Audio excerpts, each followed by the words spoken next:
আল্লাহকে ছেড়ে দিলেন কেন? আল্লাহর সাথে দুশ্মনী কেন? যে ছেলেটা সারাদিন একটা ওয়াক্ত নামাজ পড়ে না, যে বিবি একটা ওয়াক্ত নামাজ পড়ে না, যে মেয়েটা পর্দা করে না, তারে জিজ্ঞাসা করেন না যে মা সবার সাথে সম্পর্ক বজায় রাখো, মালিকের সাথে কেন দুশ্মনী? আল্লাহর লগে কি নারাজি হইলা?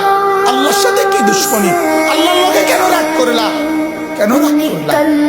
এই বাপ, তোমরা যারা সিজদা করো না, তোমরা বলো না বাজান, বলো না এই দরদি ভাই চিৎকার করে বললাম, তুমি যদি বলো তোমার পায়ে ধরতে, আমি পায়ে ধরতে রাজি। তুমি যদি বলো তোমার জড়িয়ে ধরে কাঁদতে, আমি কাঁদতে রাজি। তুমি বলো কেন আল্লাহর সাথে রাগ করলা? কেন আল্লাহর সাথে রাগ করলা? কেন আল্লাহর সাথে নারাজ হইলা? কেন সেজদা কপালে ঝুঁকলো না?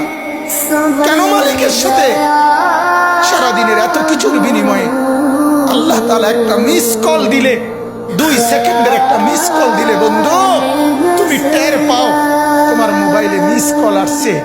এত বড় মসজিদে ছয়টা মাইকের হরন দিয়া আল্লাহু আকবার বলে তোমারে ডাক দেয়, তোমার একটাবারও কানে লাগে না, বিবেকে লাগে না।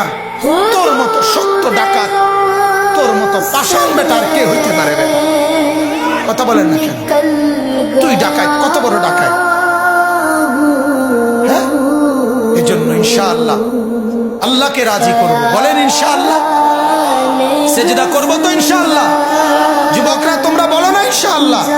নওজোয়ান তোমাদেরকে বলি, আমার আশা ভরসার স্বপ্ন এই নওজোয়ানদেরকে জাগানো।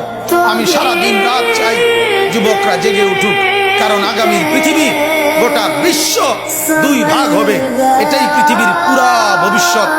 এক ভাগ পুরাপুরি দাজ্জালের অনুসারী কাফের, আরেক ভাগ মাহাদির অনুসারী ইমানদার। এই 2 ভাগে পৃথিবী অচিরেই বিভক্ত হয়ে যাবে।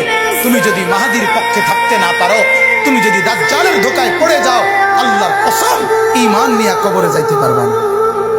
অতএব আমি তোমার ঈমান চাই, আমি যুবকের ঈমান চাই, আমি যুবকের আখিরাত চাই।